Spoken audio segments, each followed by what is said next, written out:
May 29, 1453. The walls of Constantinople. Walls that had stood for over 1,000 years. Walls that had repelled countless invasions. Walls that protected the last remnant of the Roman Empire finally fell. Sultan Mehmed II, just 21 years old, rode through the shattered gates of the city that every Muslim conqueror had dreamed of taking since the days of the Prophet Muhammad. History remembers this as one of the most significant moments in human civilization. The end of the Byzantine Empire, the fall of the Eternal City, the moment when the Middle Ages truly ended and the modern world began. But there's a story within this story that historians have buried for over 500 years. Yes. Story about what happened in the hours after the walls fell, in the chaos of conquest. In the private chambers of the imperial palace. A story about Princess Theodora, a young Byzantine noblewoman whose fate became so controversial, so politically explosive, so deeply disturbing that Ottoman chroniclers wrote about it in code. Byzantine survivors refused to speak of it, and later historians systematically erased it from the official narrative. What Sultan Mehmed did to Princess Theodora wasn't just conquest. It wasn't just the spoils of war. It was something that would haunt the Sultan for the rest of his life. Something that would change the course of Ottoman policy toward Christian nobility. Something so dark that when the truth finally emerged centuries later, challenged everything we thought we knew about the enlightened conqueror who supposedly treated defeated Christians with honor and respect. This is that story. Once you hear it, you'll understand why it was hidden for over 500 years. Before we dive into this story, and trust me, you need to hear every detail because the truth is far more complex and disturbing than you can imagine. I need you to do 3 things right now. First, hit that like button. This video took months of research, translating Ottoman Turkish sources, consulting with Byzantine historians, and piecing together fragments that were deliberately scattered across different archives to hide the truth. Your like tells YouTube this content matters. Second, subscribe and turn on notifications, because next week we're revealing what happened to the other Byzantine princesses. Yes, there were others, and their fates were somehow even worse. And third, drop a comment with just one word: Theodora. Because for 500 years, her name was erased from history. Every comment brings her story back to life and fights against historical amnesia. Now let us begin with the fall of Constantinople and the hours that followed, because what happened in those hours would determine Theodora's fate. The siege of Constantinople had lasted 53 days. 53 days of constant bombardment from the massive cannons that Mehmed had commissioned specifically for this purpose. Cannons so large, they required 60 oxen to move and crews of hundreds to operate. 53 days of watching the ancient walls crack and crumble under the impact of stone balls weighing over half a ton each.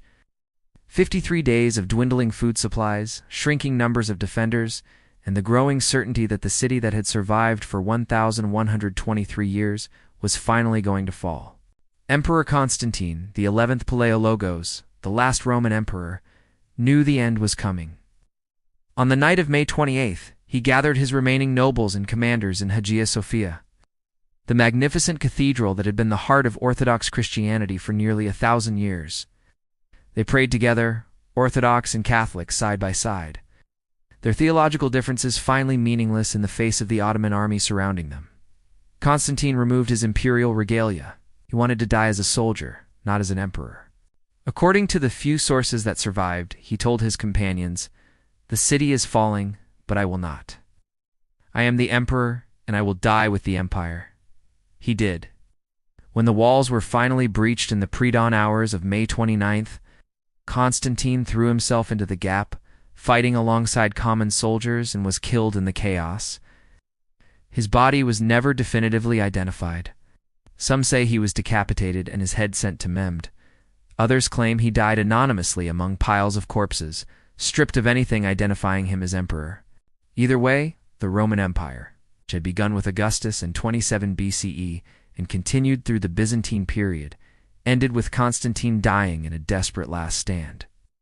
But while Constantine chose death, others in the imperial family and Byzantine nobility tried to survive. And this is where Theodora's story truly begins. Princess Theodora was not Constantine's daughter. He had no children. She was related to the imperial family through a complex web of Byzantine noble marriages, possibly a niece or cousin to the emperor. The exact nature of her relationship to Constantine has been deliberately obscured in the records, possibly to distance the imperial family from what happened to her later. What we know for certain is that she was young, probably between 14 and 17 years old, that she was considered exceptionally beautiful, even by Byzantine standards, where beauty in noble women was cultivated as a political asset, and that she was unmarried, which was unusual for a Byzantine princess of her age and status. Why was she unmarried? This detail becomes crucial to understanding what happened next. Byzantine princesses were typically married by age 13 or 14 to seal political alliances. The fact that Theodora remained unmarried suggests either that she was being reserved for an extremely important marriage, perhaps to a Western European prince to secure military aid, or that there was something about her status or situation that made her marriage problematic. Some fragmentary sources hint that she may have been pledged to the church, destined to become a nun rather than a wife. This would explain both her unmarried status and the particular horror of what was about to happen to her when the walls fell and Ottoman soldiers poured into Constantinople. The city descended into the chaos that followed every medieval siege. Despite later Ottoman propaganda about Mehmed's restraint and mercy, the reality of the first 24 hours was brutal. Soldiers who had endured 53 days of siege, who had watched thousands of their companions die, attacking the walls who had been promised by their sultan that the city would be theirs to plunder for 3 days, according to Islamic military law. These men were not in a merciful mood. The slaughter was immense. Historians estimate that somewhere between 4,000 and 30,000 people were killed in the first day. Churches were desecrated. Homes were looted. Women were raped in the streets. The elderly and infirm who couldn't be sold as slaves were often killed. This was standard practice for medieval sieges. But Mehmed had given specific orders about certain targets. Find the imperial family. Find the high nobility. Find the scholars and artists. These people were worth more alive than dead. They could be ransomed. They could be used as political pawns. They could legitimize Mehmed's claim to be not just a conqueror, but the rightful successor to the Roman emperors. Theodora was found in the palace complex, hidden in what some sources describe as a chamber of the women, and others call a sanctuary dedicated to the Virgin. The janissaries who found her recognized immediately that she was highborn. Her clothing, her bearing, the quality of her surroundings made it obvious. And according to multiple sources, she was strikingly beautiful. The janissaries reported her to their commanders rather than claiming her themselves. She was brought under guard through the burning, chaotic streets of Constantinople to the tent that Mehmed had set up outside the city walls. Imagine this journey from Theodora's perspective. A teenage girl, possibly destined for the church, suddenly thrust into the nightmare of a sacked city, witnessing corpses, fire, blood, and hearing screams all around. When she was brought before Sultan Mehmed II, both their lives changed forever, but not in the way you might expect. Sultan Mehmed II was 21 years old, brilliant, educated, fluent in multiple languages, deeply knowledgeable in history, theology, and humanism. He had personally commanded military campaigns and was transforming Constantinople into his new capital. But he had another side, one less discussed in history, an intense, obsessive desire that could sometimes override his judgment. The exact conversation between Mehmed and Theodora is unknown, but multiple sources agree on a few things. Mehmed cleared the tent of all others, keeping only his translator and bodyguards. The meeting lasted hours, into the night. When Theodora emerged, she was placed not in a slave pen, but in a separate, specially guarded tent. Treated as something between a hostage and a guest. Ottoman, Byzantine, and Western sources differ dramatically on what followed. Ottoman accounts frame it as respectful treatment of a noble captive. Byzantine refugees tell a darker story. Mehmed became obsessed, offering Theodora marriage, wealth, power, even protection for her family, but she refused. Venetian and Genoese accounts hint at a more complex psychological reality.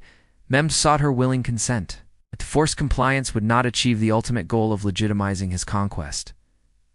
Weeks passed. Mehmed visited her repeatedly, alternating promises with implicit threats, while reorganizing his new empire. His advisors warned him the obsession was dangerous, but his attention to Theodora only intensified. By late 1453 or early 1454, Evidence suggests a crisis. A court physician's journal describes treating a young woman identified as the Byzantine captive, suffering from melancholia, refusal of food, bruising, and a pregnancy. This created a political problem. A willing Christian convert, Sultan Mehmed II, would be celebrated. But a forced pregnancy could destroy his image as a merciful, legitimate ruler. A decision was made. Theodora would be removed from Constantinople entirely, her fate concealed. Some sources hint at death in childbirth, others at abortion. Some suggest the child survived but was taken away, while a few claim Theodora escaped to Italy. By 1455, she vanished from all records. For over 500 years, Theodora existed only in fragments. Her story was systematically erased. For the Ottomans, it contradicted Mehmed's image. For Byzantines, it was a humiliating reminder of defeat. For the West, it was too complicated. Her fate remains uncertain, but acknowledging what we do know honors her memory. She was a young woman caught in the brutal reality of conquest, facing impossible choices. She resisted as long as she could. And when she lost, history tried to forget her. We won't. Like, subscribe, comment Theodora, and share this everywhere. The greatest victory is not erasing someone, but ensuring they are remembered forever.